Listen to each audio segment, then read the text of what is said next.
일토소명 묵상 사도행전 말씀에 이끌리는 사람들. 보나르 목사가 하나님의 말씀인 성경에 대해 이렇게 예찬했습니다. 내가 피곤할 때 성경이 나의 침대가 되고, 내가 어둠 속에 있을 때 성경이 나의 빛이 되고, 내가 굶주릴 때 성경이 나의 빵이 되고, 내가 병들었을 때 성경이 나를 고치는 약이 되며, 적적할 때 성경에서 많은 친구들을 찾는다. 일을 할 때는 성경이 나의 유용한 도구요, 놀 때에도 성경은 나의 즐거운 풍류로다.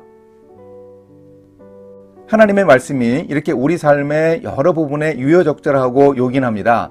하나님이 말씀을 통해 우리 삶을 인도해 주십니다. 예수님의 약속에 따라 성령의 강림을 기다리던 제자 공동체에서도 그들의 현안을 말씀으로 풀어냈습니다. 우리 삶 속에서 말씀이 우리를 주관하신다는 확신을 가지고 살아가는 일이 참 중요하다는 점을 가르쳐 줍니다. 오늘의 말씀은 사도행전 1장 15절에서 20절입니다. 모인 무리의 수가 약 120명이나 되더라. 그때에 베드로가 그 형제들 가운데 일어서서 이르되, 형제들아, 성령이 다윗의 입을 통하여 예수 잡는 자들의 길잡이가 된 유다를 가리켜 미리 말씀하신 성경이 응하였으니 마땅하도다. 이 사람은 본래 우리 수 가운데 참여하여 이 직무의 한 부분을 맡았던 자라.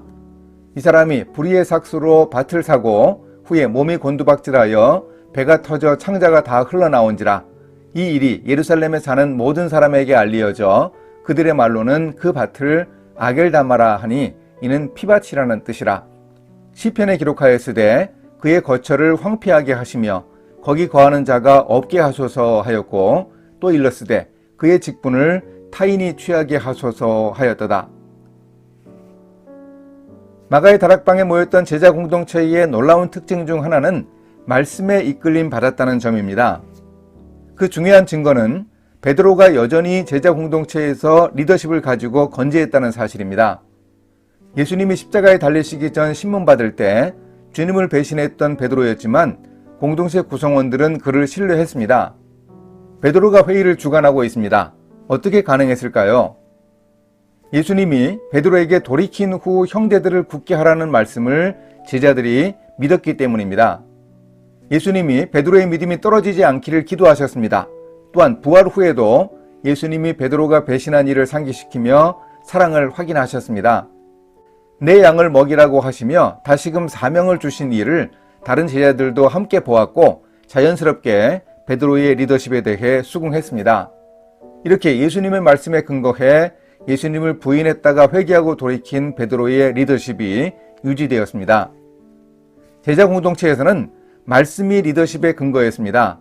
예수님의 말씀에 근거해 리더십이 굳건하게 유지되었다는 점이 중요합니다. 공동체 안에서 리더는 이 사람에서 저 사람으로 바뀔 수 있고 리더십의 유형도 변화될 수 있습니다. 그러나 하나님의 말씀은 불변합니다. 또한 제자 공동체에서 말씀이 이끄는 리더십을 분명하게 보여주는 한 가지 일이 기록되어 있습니다. 예루살렘 교회를 이끌어가는 힘은 베드로의 리더십이라기보다 하나님의 말씀이었습니다.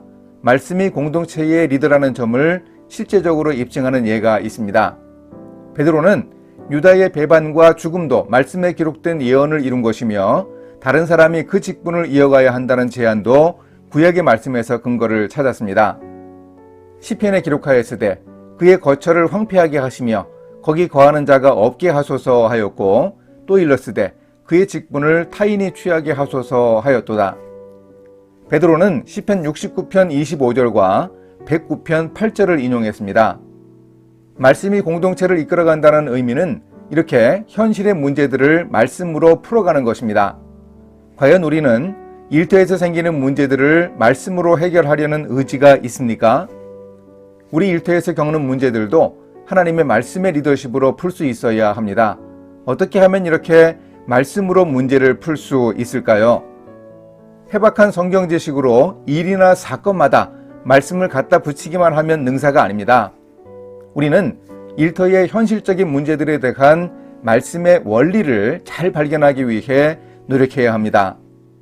예민하고 경계선에 있어서 결정이 힘든 문제들에 대해서는 더욱 조심스럽게 말씀을 적용하고 결정할 수 있어야 합니다. 이렇게 실천하겠습니다. 과연 저의 삶은 하나님의 말씀이 이끌어가도록 순종하고 있는지 돌아봅니다. 저희의 일터 속 삶에서 일하는 태도나 방법, 인간관계, 문제 해결 등에서 하나님의 말씀에 어긋나는 점을 살펴보겠습니다. 의심스럽고 문제의식이 느껴지는 부분은 철저히 말씀의 거울에 비추어 해결하기 위해 노력하겠습니다. 함께 기도하십니다. 말씀으로 제자 공동체를 이끄셨던 하나님, 오늘 우리 믿는 사람들의 공동체 구성원들도 하나님의 말씀에 이끌리는 삶을 살게 도와주소서. 과연 이런 생각이나 행동이 말씀에 합당한지 스스로 질문하며 확인할 수 있게 주님이 함께하여 주소서. 예수님의 이름으로 기도합니다. 아멘.